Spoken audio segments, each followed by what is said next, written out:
Hi, welcome to the vlog. And I got to Pittsburgh after Christmas. Hey guys, it's the day after Christmas and we're going to Pittsburgh to go check out some super dwarfs. So, my brother, sister, and my little buddy Christian, we're all gonna go check out some super dwarfs. Stick around.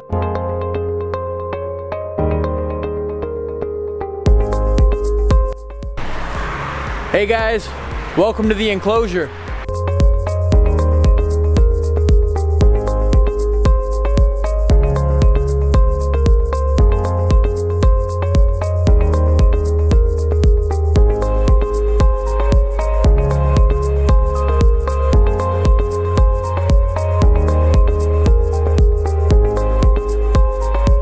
This is an insane reptile house.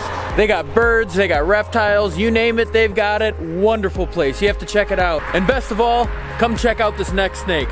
Get this, they actually have Boleyn's pythons. Both a male and female they're pulling out for us.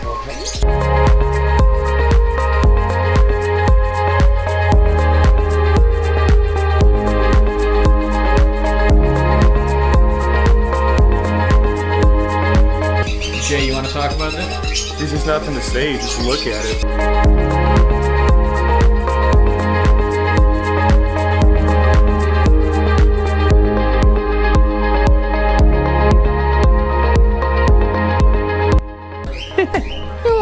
Hi. Me and my buddy Christian found this beautiful little skink. Look at it, this is called a Peter's banded sand skink.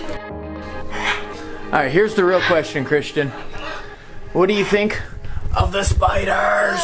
I don't like spiders. Why not? Well, because they're just bugs.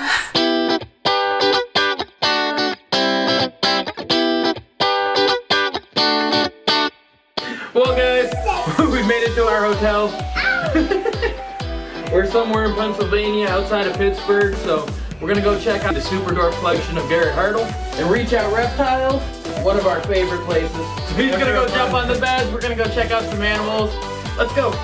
Yeah.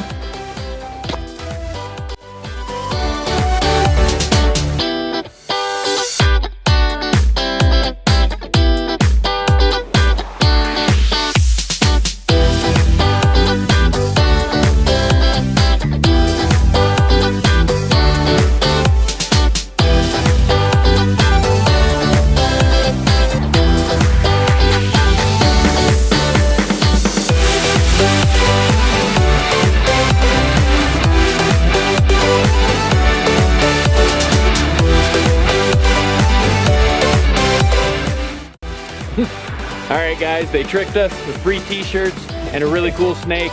So of course, Jay and his wife Jackie ended up spending way too much money on a snake that's totally worth it. So we'll show you in a minute. Don't see Garrett Hartle.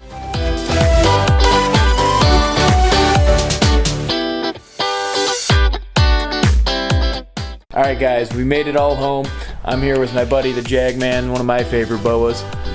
But I'm super excited to show you my brother's new retic, 50% Solayer. It's a dwarf retic. It shouldn't get more than 11, 12 feet, so just a tiny little snake. So his new snake is an awesome animal. I'll let him go ahead and tell you all about it.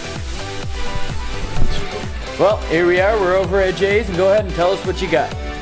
Yeah, when we were down at Garrett Hartle's place, he definitely convinced me to buy a snake that I spent way too much money on, and it was 100% worth it. Zero buyer's remorse. It's a lavender albino tiger, and it's 50% Solayer dwarf. She's obviously gorgeous. She's got really cool colors that Slayer brings out. Some real good stuff in her. And I can't wait to get into the retic game here. This is kind of like our entry into it. We'd like to see what we can make in about 3 years or so.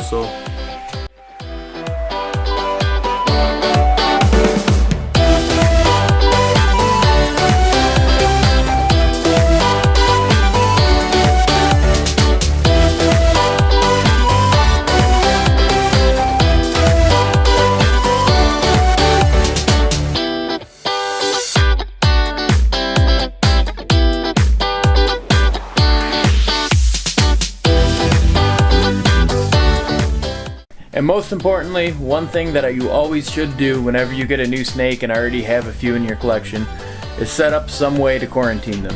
So this right here is a simple quarantine rack Jay put together. All it is a few tubs. We have a few 10 gallons, some nice little small tank setups. Just something we can keep them in, keep them safe, keep them healthy, and keep the rest of everything that we own safe. So let's go over quarantine procedures too, because I think a lot of people don't know a lot about quarantine, or they skip it, or they feel it's not necessary. But anytime you're getting a snake, we have a fairly small collection compared to most people, but we still have thousands and thousands of dollars wrapped up into it. I don't want to risk my big breeders going because something's bad with them. Something comes in on that snake, whether it be mites, whether it be a neurovirus, something's going on. You're not going to see it right away. A lot of times people will treat for mites just in case. We'll take it, put it right into a bucket of water and let it sit. And we always treat our tubs too with prevent a mite, let it dry completely, make sure in case there is a mite and it gets off that snake, it's not going to make it to one of my other snakes. I think it's important too that people understand that this is in a completely different part of our room, completely different part of our house than our snake room. I have the snake room in the basement, I have snakes in other rooms.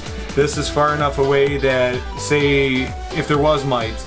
Now, getting a snake from a guy like Garrett, you're probably not going to, but I'm still not going to take that chance with the rest of my collection. I'm going to make sure that I get it, I get the snake healthy, and then I introduce it to the rest of the collection. So this is a good way to do it. You're looking at 90 days before I even let the snake around my other snakes, and that's just how we do it. We might be a little more safe than a lot of people, but I love my collection. I want to keep it there.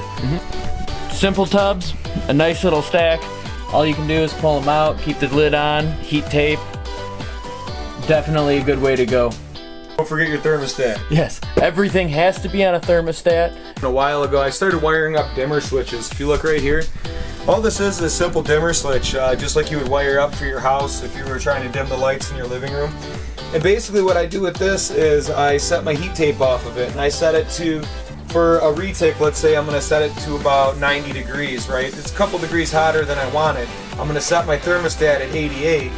However, if it does fail, if that thermostat fails and this thing sticks wide open, I know it's not going to go above 90 degrees. It's a $8 fix to save a life. So Snakes, all of our breeding tubs, all of our large scale cages, anything that we have long term, we have our herp stats connected to. If you have an on-off thermostat, they're 20, 30 bucks depending on where you go. Just nice, easy. They either click on or they click off. This is just a redundancy for it. So that little light dimmer keeps you from having full power. So if your other thermostat does fail, it's nice to have a nice little fail-safe. Alright guys, I just have to say thank you so much to Garrett Hartle. So make sure you check out my next video. Some cool B-roll, a long-form interview of me, him, mostly my brother Jay, sitting there talking with him, just asking him questions and getting to know him on a little bit more of a personal level. So